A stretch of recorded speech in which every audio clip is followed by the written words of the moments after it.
और एक नाज़रीन, उम्मीद और दुआ करता हूँ कि आप लोग जहाँ जहाँ पर होंगे खैर वाफियत से होंगे। नाज़रीन, एक तासुर ये पाया जाता है, अमूमन ये तासुर पाया जाता है कि पाकिस्तान तहरीक इंसाफ की मौजूदा लीडरशिप जो है, जो दस्तयाब लीडरशिप है, ये कॉम्प्रोमाइज़्ड है। ये इमरान खान साहब के नैरेटिव को, इमरान खान साहब के नज़रिए को लेकर आगे ठीक नहीं चल रही। बहुत सारी वजूहात हैं, बहुत सारे इंसिडेंट इस तरह के हैं, बहुत सारे कॉन्ट्रडिक्शन इनकी स्टेटमेंट्स में और फिर इमरान खान साहब की फैमिली की स्टेटमेंट्स के अंदर कॉन्ट्रडिक्शंस बहुत सारी माजी में आती रही हैं, जिसकी वजह से लोगों में ये तासुर आम पाया जाता है। एक मिसाल देता हूँ, आज के दिन से एक मिसाल देता हूँ आपको। पाकिस्तान तहरीक इंसाफ की एक मुज़ाकराती कमेटी है जो हुकूमत से मुज़ाकरात कर रही है। 31 जनवरी तक का इनके पास डेडलाइन है, इमरान खान साहब की जानिब से दी गई है। और ये मुज़ाकराती कमेटी आपको और मुझे डेली बताती है कि पिछली इवन नशिस्त के ऊपर उन्होंने आप सबको और मुझे इन्होंने ये बताया मुज़ाकराती कमेटी ने कि ऑल इज़ वेल, बहुत अच्छी नशिस्त हुई है, कोई ना कोई हल निकलेगा, ये है वो है, ब्ला ब्ला ब्ला ब्ला। आज एक डेडलॉक बन गया, उसके ऊपर भी बात करते हैं। डेडलॉक से ज़्यादा ख़तरनाक चीज़, या जो ज़्यादा सीरियस कंसर्न मुझ जैसे लोगों का है कि पाकिस्तान तहरीक इंसाफ की दस्तयाब लीडरशिप और इमरान खान साहब, ब्रिज जो है वो टूटा हुआ है, कि बहुत गैप है, दोनों एक पेज पे कहीं पर नज़र नहीं आ रहे। उसकी वजह मेरे पास बड़ी मोटी सी है।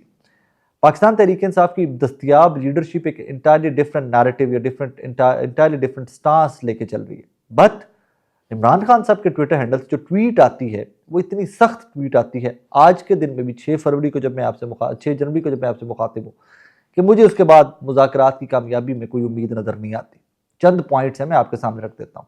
इमरान खान साहब बोल्डली एंड ब्लंटली मौजूदा सो कॉल्ड जमहूरियत को वर्स्ट तरीन मार्शल लॉ का नाम देते हैं। वो कहते हैं अपनी ट्वीट में जो गुफ्तगू उन्होंने की है सहाफ़ियों से और वकला से आज, और एक और चीज़ मैं ऐड कर दूँ, आप लोगों के गोशगुजार कर दूँ, जो गुफ्तगू इमरान खान साहब सहाफ़ियों से जेल में करते हैं, एज़ इट इज़ आपको न्यूज़ चैनल वो रिपोर्ट नहीं करते। As it is Imran Khan साहब की गुफ्तगू जो है, वो सिर्फ आपको अलीमा खान साहबा की गुफ्तगू जो यूट्यूब से मिलेगी आपको, या उज़मा खान साहबा की, या उनके फैमिली मेम्बर्स की जो गुफ्तगू होती है, वो एज़ इट इज़ गुफ्तगू होती है, या वो गुफ्तगू एज़ इट इज़ कोट करने की जरूरत सलमान अकरम राजा साहब कर सकते हैं। बहुत कम लोग हैं जो इमरान खान साहब एज़ इट इज़ उनकी गुफ्तगू बाहर आके कोट करते हैं। बहरहाल, let's get back to the tweet and let's get back to the conversation of Imran Khan साहब। खान साहब ने आज कैटेगोरिकली मौजूदा दौरे हुकूमत को, मौजूदा एक सो कॉल्ड जमहूरियत को याहिया खान के माशाल्लाह से वर्स्ट माशाल्लाह करार दिया। ही सेड दैट कि मैंने तमाम माशाल्लाह अपनी ज़िंदगी में देखे, इवन के मुशर्रफ का जो माशाल्लाह जिसमें शौकत अजीज़ वॉज प्राइम मिनिस्टर, वो प्राइम मिनिस्टर भी मौजूदा वज़ीर आज़म से ज़्यादा एम्पावर्ड वज़ीर आज़म थे। रीज़न कि उस ज़माने में भी जमहूरियत की उतनी मत नहीं मारी गई, इलेक्शन की उतनी मत नहीं मारी गई, मैंडेट की उतनी मत नहीं मारी गई जितनी कि 8 फरवरी को मारी गई है।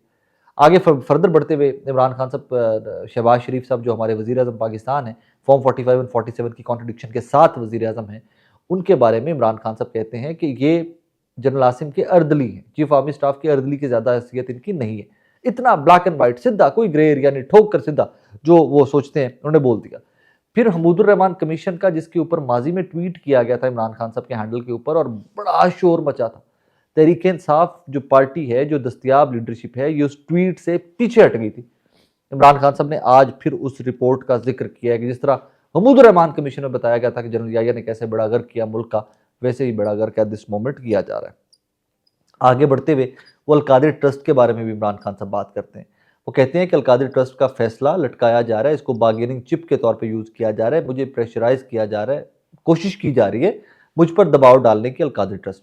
हालांकि अलकादिर ट्रस्ट वाले सारे मामले के अंदर ना मेरा स्टेक है, ना मेरी फैमिली का स्टेक है, ना मुझे माजी में कोई फ़ायदा था, 9 डेज टू कम मुझे कोई फ़ायदा है।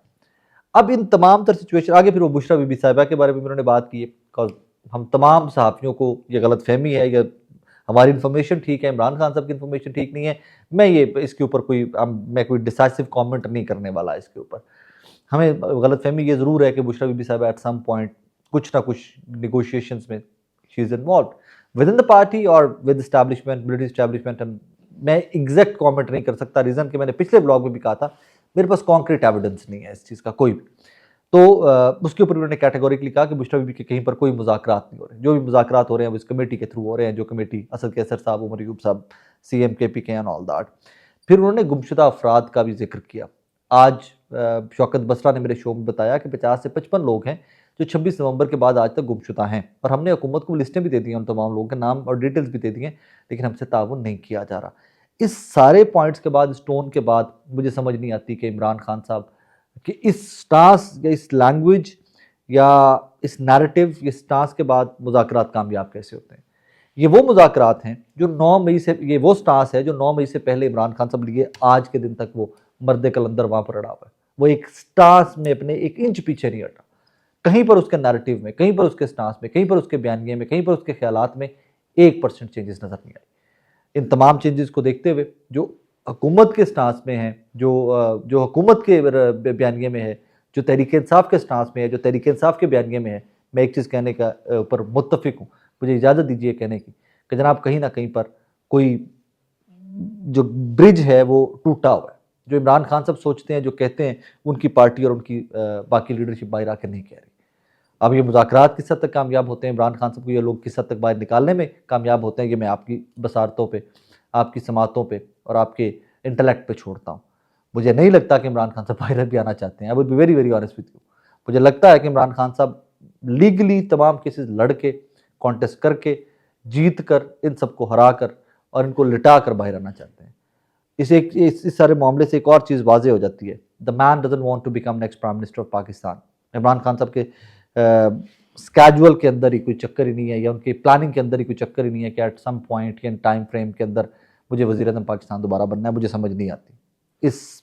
इन मुश्किलात के बावजूद, इन प्रॉब्लम्स के बावजूद बंदा इतना अड़ा हुआ है यार, अपने पॉइंट से 1 इंच पीछे नहीं हटा, मज़ीद सख्त गिर लैंग्वेज इस्तेमाल करता जा रहा है, मज़ीद सख्त होता जा रहा है। मुझे नहीं समझ आती कि वो बंदा वज़ीर आज़म भी बनना चाहता है। पाकिस्तान के अंदर वज़ीर आज़म बनना है तो आपको एस्टैब्लिशमेंट से you have to shake hands with them. He is not in that mood at all, at all. तो भाईजान कहानी मुख्तलिफ है। बाकी देखिए कि अब इसके बाद, इस ट्वीट के बाद तहरीक-ए-इंसाफ की लीडरशिप कहाँ पे खड़ी होती है और क्या-क्या वज़ाहतें देती है। आगे बढ़िए तो एक और जाते-जाते स्टोरी है। मैं ज़्यादा स्टोरीज़ सहाफ़ियों को लेकर इस मेस में इन्वॉल्व नहीं होता। सहाफ़त में हमारे बहुत सारे डिफरेंट लोगों के तरीक़ाकार है, रवैये हैं। कोई सिर्फ़ पीआर की सहाफ़त करते हैं, कोई रोज़गार बना के बैठे हुए हैं। बहुत कम लोग हैं जो हार्ड हिटिंग, हार्डकोर सहाफ़त कर रहे हैं, एज़ इट इज़ रिपोर्ट कर रहे हैं, नौकरियों से भी जाते हैं, मारे भी खाते हैं, गिरफ़्तारियाँ भी होती हैं। बहरहाल एक इशू है कि मुझे लगा कि दिस शुड बी रिपोर्टेड, तो मैं वो आपके गोशगुज़ार कर रहा हूँ। आसमा शिराज़ी साहिबा का एक ट्विटर के ऊपर क्लिप बड़ा वायरल हुआ था। क्लिप नहीं था, वो एक स्क्रीनशॉट था जिसके ऊपर सिर्फ हेडर ये दिया हुआ है कि कप्तान लेट गया, इमरान खान लेट गया एंड ऑल दैट। दो क्या आसमा शिराज़ी साहिबा ने किसी भी क्लिप के अंदर, किसी भी अपने व्लॉग के अंदर ये जुमला नहीं इस्तेमाल किया था कि इमरान खान लेट गया, कप्तान लेट गया and all that. She did not use that. उसको डॉक्टर शहबाज गिल साहब ने उठाया और डॉक्टर शहबाज गिल साहब ने उसके ऊपर अच्छी खासी सख्त ज़ुबान इस्तेमाल की इस एक क्लिप को लेकर। और उसके बाद फिर वो एक लंबी कहानी स्टार्ट हो गई। डॉक्टर शहबाज गिल साहब ने इस क्लिप के ऊपर ये लिखा था, बेसिकली हेडर था, लेट चुका है कप्तान। तो उसके ऊपर डॉक्टर शहबाज गिल साहब ने फरमाया, औरत होके ये किस तरह के अल्फाज का चुनाव है, फिर अगर आपको इसी ज़ुबान और अल्फाज में जवाब दिया जाएगा तो तकलीफ होगी। हद है वैसे हाशिया और उरियानी की, किस तरह का एक्स रेटेड जर्नलिज्म है बीपी का। अब इसमें डॉक्टर शहबाज गिल साहब से ज़्यादती ये हो गई कि डॉक्टर शहबाज गिल साहब ने कंफर्म ही नहीं किया कि ये आसमा शिराज़ी ने कहा था कि नहीं कहा था। और लेटर ऑन पता चला कि ये किसी पीएमएलएन या किसी भी और सियासी जमात के या किसी भी और शरारती बच्चे ने, ट्रॉल ने आसमा शिराज़ी की फ़ोटो ली, ऊपर ये लगा दिया और ये वायरल हो गया। और इसके ऊपर डॉक्टर शहबाज गिल समझे कि she said that in the vlog, she never said that. Asma Shirazi साहिबा से हज़ार इख्तलाफात रखिए, आपका हक है। आप उनको ना सुनिए, आपका हक है। आप उनको उनकी गुफ्तगू से मुत्तफ़िक ना होइए, आपका हक है।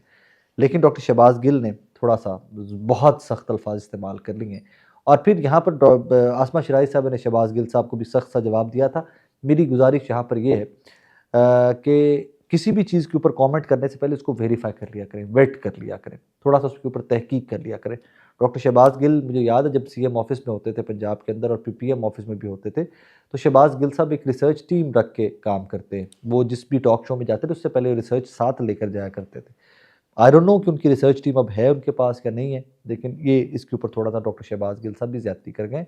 मुझे कोई एतराज़ नहीं है कि आपके कोई पॉलिटिकल डिफरेंसेस हैं, आपका नैरेटिव या आपके कोई स्टांस के कोई डिफरेंसेस हैं, आपके कोई नज़रियात के या ख़यालात के कोई डिफरेंसेस हैं, आप खुलकर उसका इज़हार कीजिए। लेकिन जहाँ पर हम फेक न्यूज़ के सब मुखालिफ हैं, मुझ समेत हर सहाफ़ी से कोई ना कोई गलती होता ही ज़रूर होती है, हम पे तनकीद भी बहुत आती है, ट्रोलिंग भी बहुत होती है। कोई एतराज़ नहीं, कीजिए, 100 दफ़ा कीजिए, आपका हक है। लेकिन फैक्चुअल कीजिए, ज़रा फैक्ट बेस्ड कीजिए। तो यहाँ पर आसमा शिराज़ी साहिबा ने जो नहीं कहा था, डॉक्टर शहबाज गिल साहब ने वो उनके नाम के साथ मंसूब भी किया और उसके बाद फिर एक्स रेटेड जर्नलिज़्म का जो लफ्ज़ इस्तेमाल किया, थोड़ा सा वो अनकॉल्ड फॉर, या मतलब कह लीजिए कि गैर ज़रूरी था, नहीं करना चाहिए था। I hope and pray in days to come doctor Gill content based, argument based, show based differences रखेंगे सहाफ़ियों के साथ, और जिस तरह उन्होंने लताड़ दिया एट वंस वो नहीं करेंगे। बहरहाल ये फड्डा डॉक्टर शहबाज गिल का और आसमा शराई साहबा का चल रहा है, इसमें तलत हुसैन साहब भी छलांग मार चुके हैं। तलत हुसैन साहब ने तो खैर छलांग मारनी ही मारनी थी, कोई भी चीज़ तहरीक इंसाफ के अगेंस्ट होगी तो अब अबसार आलम साहब हो जाएँ, ये कुछ एक स्पेसिफिक जो सहाफ़ियों का ग्रुप है, रज़ी दारा साहब हो जाएँ, नजम अली खान साहब हो जाएँ, तो वो उसमें अपना हिस्सा डालते अपना किरदार अदा करते हैं। And that is exactly what happened here. Doctor Shahbaz Gill साहब वाले सारे मामले के अंदर तलत हुसैन साहब ने भी एक व्लॉग के अंदर मेंशन किया है इस सारे मामले को। बहरहाल पॉलिटिशियन हो, वोटर हो, सपोर्टर हो, सहाफ़ी हो, जर्नल हो, जर्नैल हो, करनैल हो, कोई भी हो, ब्यूरोक्रेट हो, सियासतदान हो, we all need to be more responsible. हमें मौजूदा हालात के अंदर नफ़रतें बहुत ज़्यादा मज़ीद बढ़ाने की ज़रूरत नहीं है। नाज़रीन, अपना बहुत सारा ख्याल रखिएगा, दुआ में याद रखिएगा। अल्लाह हाफ़िज़।